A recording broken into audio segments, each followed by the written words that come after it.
Друзі, це вже третій раз квітнуть оці декабристи. Подивіться, яка краса. Так, і вони квітнуть в усій своїй красі.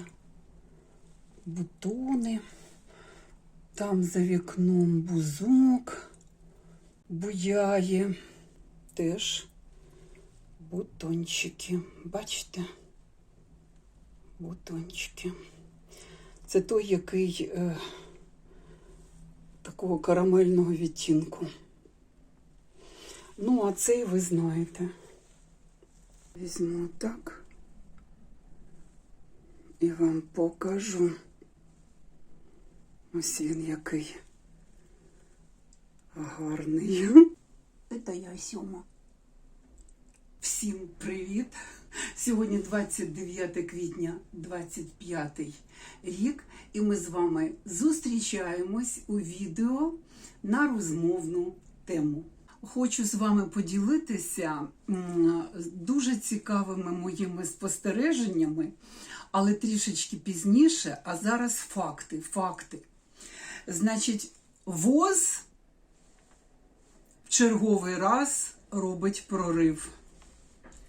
То вони пандемію закривали, коли вже було багато жертв. А тепер слухайте.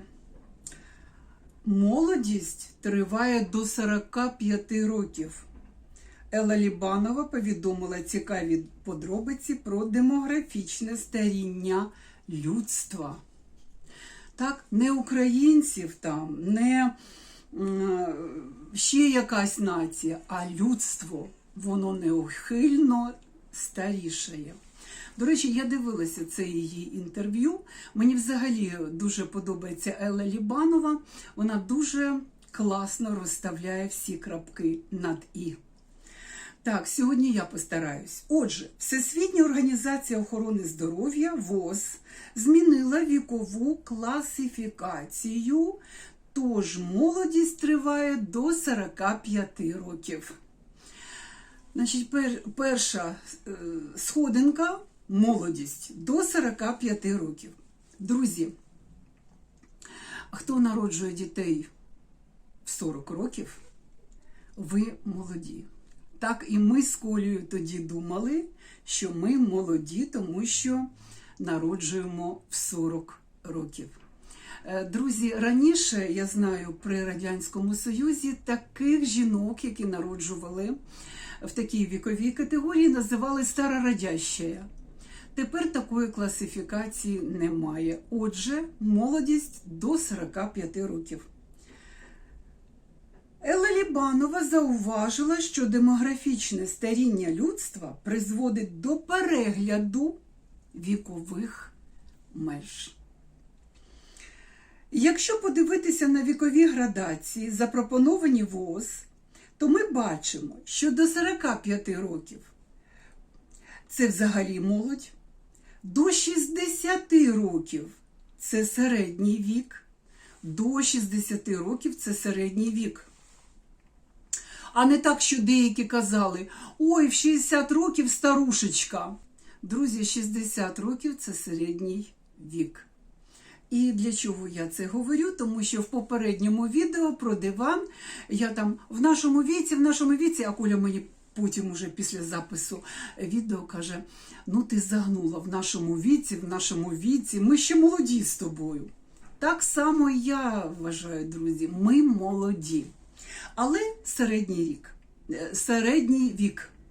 Далі, до 75 вважається похилий вік. До 75 років. З 75 до 90 років це називається за класифікацією старечий вік. І 90 плюс це вік довгожителів.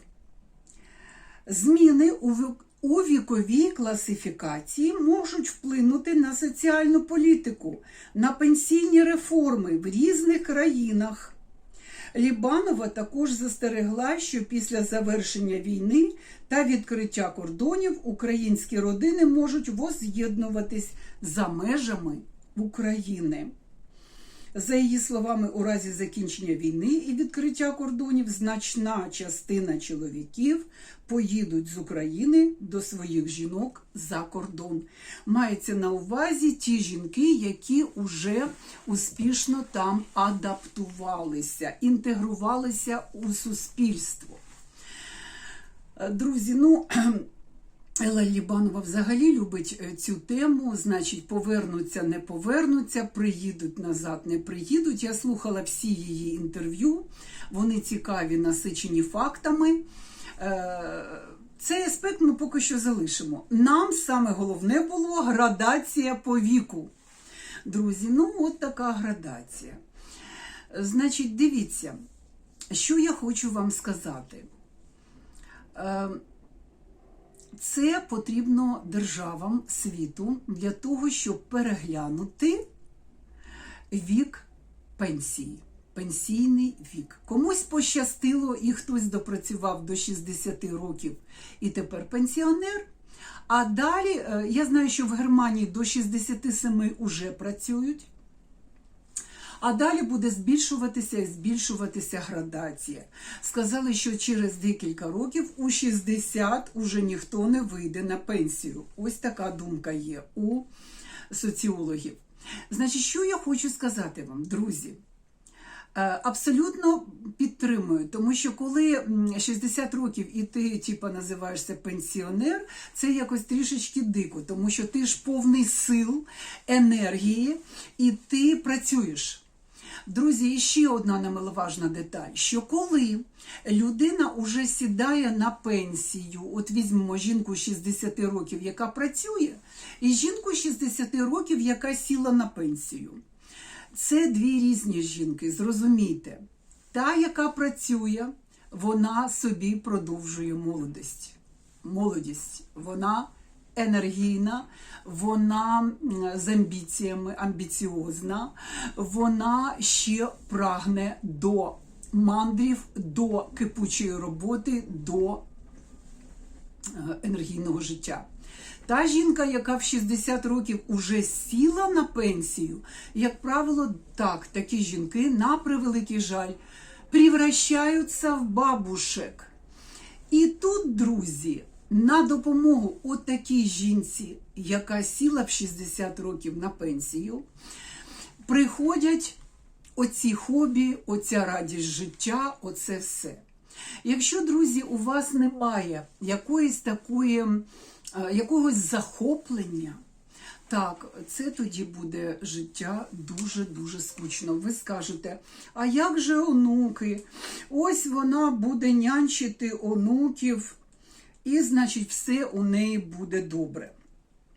Друзі, я хочу сказати, що онуки – це добре, але діти народжують дітей для себе, не для бабусі. Бабуся може запропонувати свою допомогу, але бабуся насамперед живе ще для себе. Тому, знаєте, оце такі, я б сказала, постсовкові принципи, що оце ж я буду з онуками, оце ж смисл мого життя. Смисл вашого життя – це ви. Це ви. І якщо ви отут не зміните підходи до свого життя, воно ж, ви знаєте, енергія до вас не прилине сама собою. Я хочу зупинитися на деяких коментарях під минулим відео про диван. Аріночка, я помітила, що ви любите жити наповну, брати все від життя гарне. Це не кожен може робити, навіть коли є можливість. І це дуже класно. Молодець. Моя відповідь така, я щойно це все розшифровувала, моя відповідь така, в 60 років рано ще себе записувати у бабушки. Тому, я люблю все гарне, все красиве, я люблю, щоб, знаєте, мене оточувала енергія і насичене життя. Мені дуже допомагає в цьому YouTube, друзі. YouTube – це моя пристрасть. я дуже ціную те, що я на Ютубі, що це витік моєї творчої енергії. Я хочу творити, і Ютуб дає мені можливість. Ось це для мене чудово. Дуже багато таких цікавих коментарів я отримала, як завжди. І хочу зупинитися на коментарі ще однієї глядачки. Друзі, вітаю з обновкою. Нехай служить довго. На вигляд дуже добротний. Теж люблю купувати в подорожах щось, крім магнітів. Аріна, а як ви спите в день не менше години, коли ви працюючий пенсіонер? Поділіться секретом. Друзі, це буває не так часто, але буває, коли я прилягу і, знаєте, трішечки перепочину. До речі, ви подивіться, що ціла школа лікарів є, які радять денний сон. Радять денний сон. Хоча б не тривалий, він має бути. Коли ти просинаєшся після такого сну, ти можеш творити до 12 ночі, до години ночі. Тобто ти твориш, ти енергійний, ти трішечки дав собі перепочити і все. Я помітила, що в ті дні, коли я не даю собі перепочити, я потім уже о 10-й валюся з ніг і мені хочеться вже відпочивати. То, мабуть, краще користуватися денним сном, хоча б трішечки його, знаєте, дозволяти собі. Недаремно ж Італія, Іспанія собі фієсту там понапридумували. Це не просто так, друзі. Це все правильні речі. І ще одна моя глядачка пише. І ще мої невеликі спостереження. Після переходу вашого каналу на українську мову неадекватних коментарів набагато поменшало. Вони сходять на нівець. Друзі, коментарів, да, поменшало. Я сама бачу, що особливо боти, вони перестали мене шукати, вони не можуть мене знайти, тому що канал україномовний. Їх дуже мало, це бувають поодинокі випадки оцих ботів, уже не говорячи про пересічних росіян. Вони перестали писати коментарі. Практично перестали писати коментарі. Ви скажете, так а хто з українців вас буде дивитися? У вас мова не сільської жінки, це тільки мова сільської жінки у суспільстві користується попитом. У вас мова близька до літературної, і цю українську мову не всі сприймають, не всі розуміють. Що я можу вам на це сказати, друзі?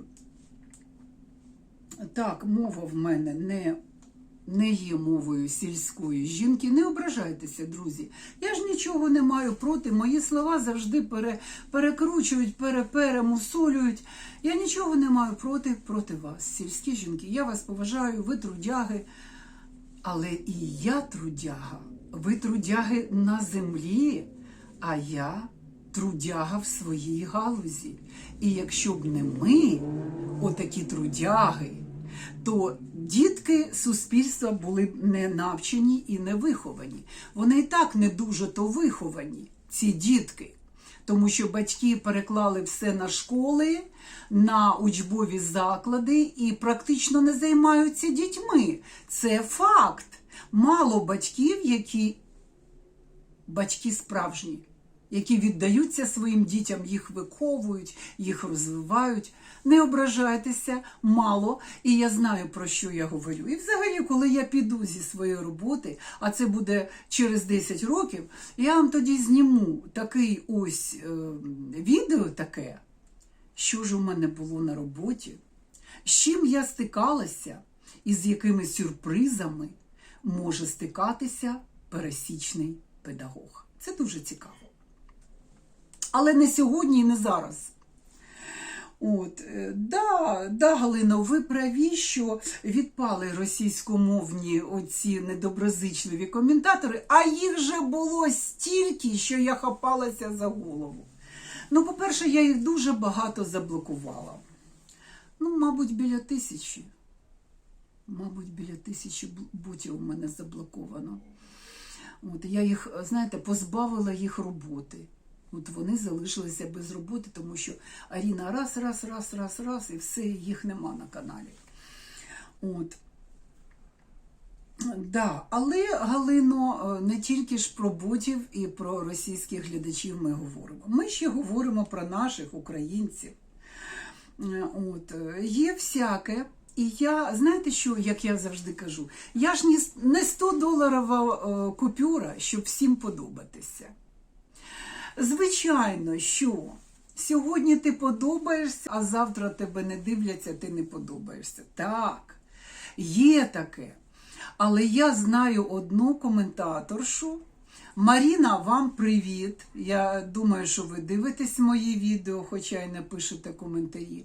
Ось вас я бачу на багатьох каналах. І ви співаєте діфірамби всім. І навіть ви побачили, що ви писали про одну жінку поганеньку, а потім я бачу на її каналі вас. Тобто, коментарі ж можна читати. Це відео можна не дивитися, поставити на стоп і читати коментарі у інших блогерів. Розлікалово таке, да? Але є такі, знаєте, я б сказала, непорядні глядачі. І, знаєте, у мене не складається пазл. Вона на одному каналі пише, що вона з Києва виїхала в 87-му році. На другому каналі вона пише «Наша Одеса». Слова звучать. На третьому каналі вона пише, що вона мешкає в Греції. На четвертому каналі вона пише, що вона співчуває, які ми українці всі воз'єднані. Вибачте, якщо ви в Греції, то, мабуть, у вас розвинена емпатія. Але ви не з нами. Я відразу кажу. Ви не з нами.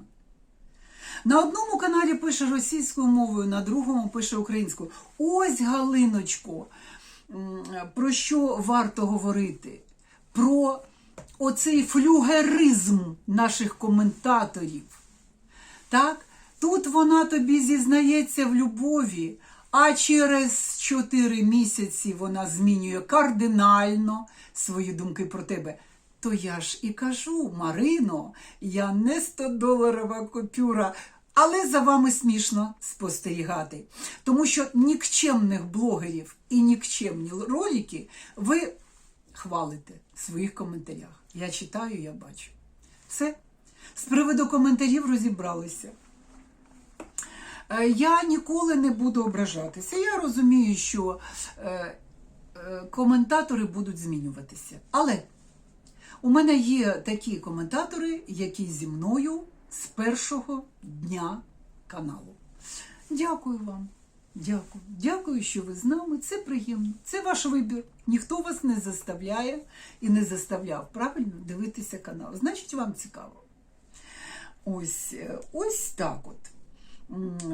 Ще такий цікавий коментар.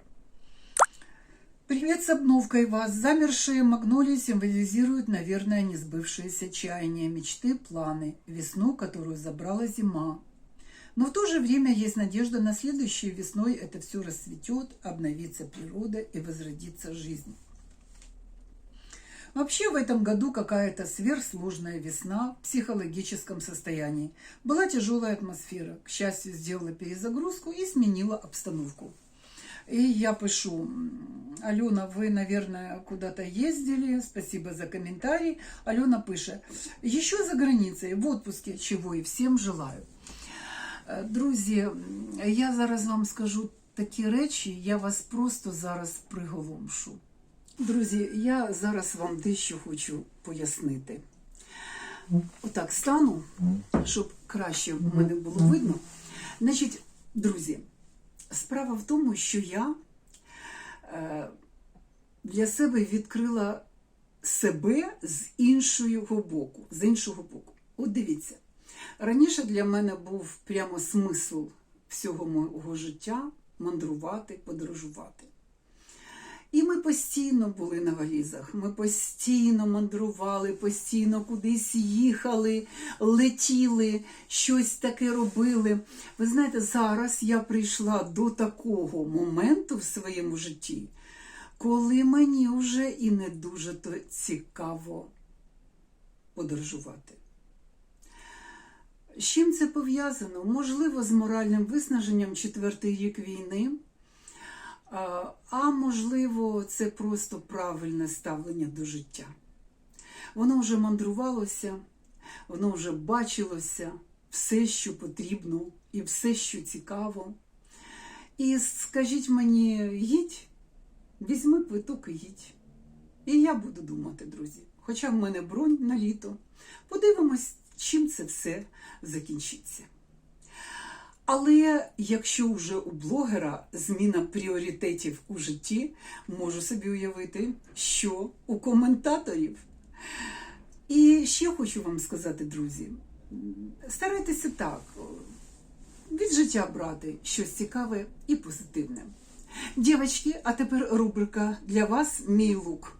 Ви бачите на мені чудова, така ділова блузка, тому що я щойно прибігла з роботи і не переодягалася, вирішила записати для вас відео. Подивіться, будь ласка, який рукавчик і яка це стильна річ. Темно-синій колір. Це просто чудовий колір.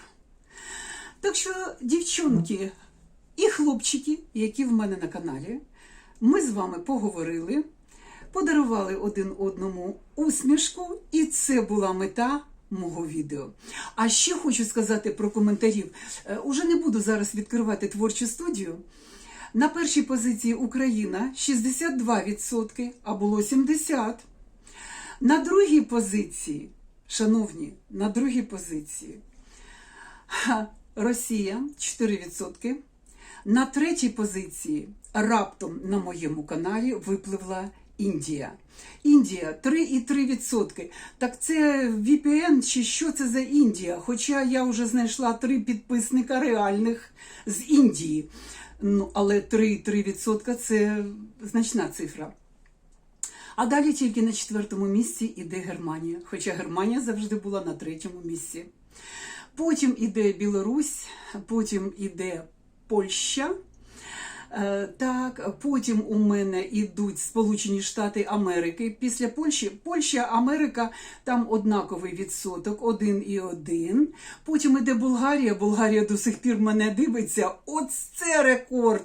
Нідерланди і далі йдуть інші країни. До речі, з творчої студії по комп'ютеру видно багато країн, а з творчої студії по телефону видно їх мало. Так, трішечки вам розказала і... Па-па, до зустрічі в інших цікавих відео.